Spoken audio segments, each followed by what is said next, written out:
کفار اور دوسری قوموں کے ساتھ مشابہت کرے گا تو جس کے ساتھ اس نے مشابہت اختیار کی وہ انہی میں سے شمار ہوگا۔ اب مجھے یہ بتائیے کہ وہ اسلام جو اتنا غیرت مند ہے کہ ایسے امور میں بھی مشابہت گوارا نہیں کرتا جو اسلام کے کسی واجب اور فرض سے نہ ٹکراتے ہوں، اور ایسے امور میں بھی مشابہت گوارا نہیں کرتا جو عبادت کا رنگ ہو، تو وہ ایسی رسموں کو کیسے گوارا کر لے گا اور اپنے اندر جذب کر لے گا کہ جو اسلام کے بنیادی مزاج سے ٹکراتی ہوں۔ تو آج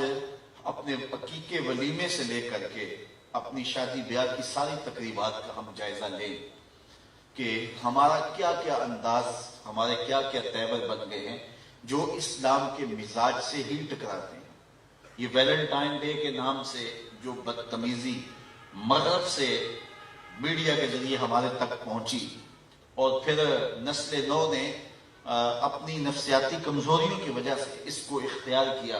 اور آج اگر منبر و محراب سے اس کے خلاف آواز اٹھائی جاتی ہے تو یہ بات کہہ دی جاتی ہے کہ تم تو ہماری آزادی پر پابندی لگاتے ہو۔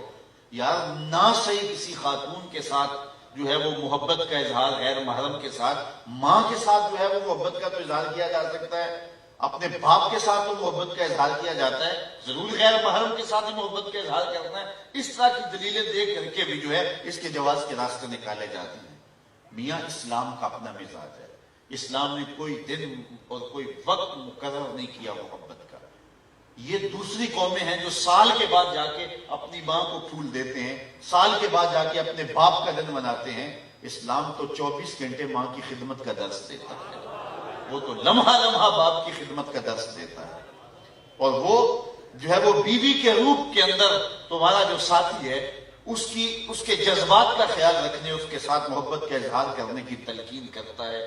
اور دکھی انسانیت کے ساتھ، بوڑھوں کے ساتھ، بزرگوں کے ساتھ ایک دن مقرر نہیں ہوتا کہ اس متعینہ دن کے اندر ان کے ساتھ محبت کا اظہار کرنا ہے۔ باقی 364 دن آپ بھول جاؤ کہ وہ جس حالت میں بھی پڑے ہیں پڑے رہے، ایک دن اظہار محبت کر دیا اور پھول پیش کر دیے اور پھر اس کے بعد فارغ ہو گئے اور حق ادا کر دیا۔ اسلام کہتا ہے کہ تمہاری ساری زندگی ان کے ساتھ محبت کا ایک منہ بولتا ثبوت ہونا چاہیے، اور تمہارا انداز اور تمہارا طرز زندگی ایسا ہونا چاہیے کہ ان کو جب ضرورت ہو تم ان کے سر پہ کھڑے ہوئے نظر آؤ۔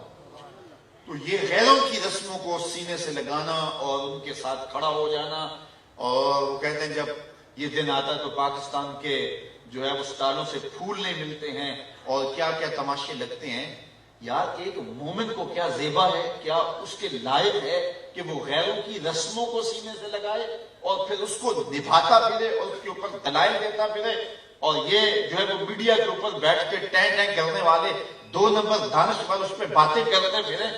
تو یہ کہاں لکھا ہے؟ اسلام تو اپنا ایک مزاج رکھتا ہے، اسلام تو ہمیں پورا مکمل نصاب زندگی دیتا ہے، اور وہ اپنے ماننے والوں کو سر سے لے کر پاؤں تک اپنا ہی دیکھنا چاہتا ہے۔ غیروں کی رسمیں جو اسلام کے مزاج سے ٹکراتی نہ ہو تو ان رسموں کو بھی اسلام کہتا ہے اختیار نہ کرو، تمہاری اپنی رسوم ہے، تمہارا اپنا طرز زندگی ہے، اور وہ رسم جو حیا کا جنازہ نکالتی ہو۔ ہر دین کی کوئی شناخت ہوتی ہے، اسلام کی شناخت حیا ہے، اسلام کی پہچان حیا ہے۔ تو جس سے حیا کا جنازہ اٹھتا ہو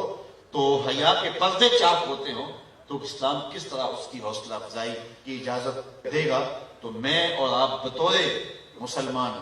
اپنے آپ کو اور اپنی اولادوں کو اور اپنے ماحول کو پاکیزہ رکھنے کی کوشش کریں، اور ہمارا طرز زندگی، ہمارا انداز معاشرت سر سے لے کر پاؤں تک شریعت کے سانچے میں ڈلا ہوا ہو، آدھا تیتر آدھا بٹیر نہیں، بلکہ سر سے لے کر پاؤں تک ہم مسلمان ہوں۔ اور فرمایا گیا یا ایھا الذین آمنوا ادخلوا فی السلم کافہ، اے ایمان والو آئے ہو تو پھر پورے پورے آؤ۔ اس چمن میں پیروے بلبل ہو یا تلمیذ گل، یا سراپا نالا بن جا یا نوا پیدا نہ کر۔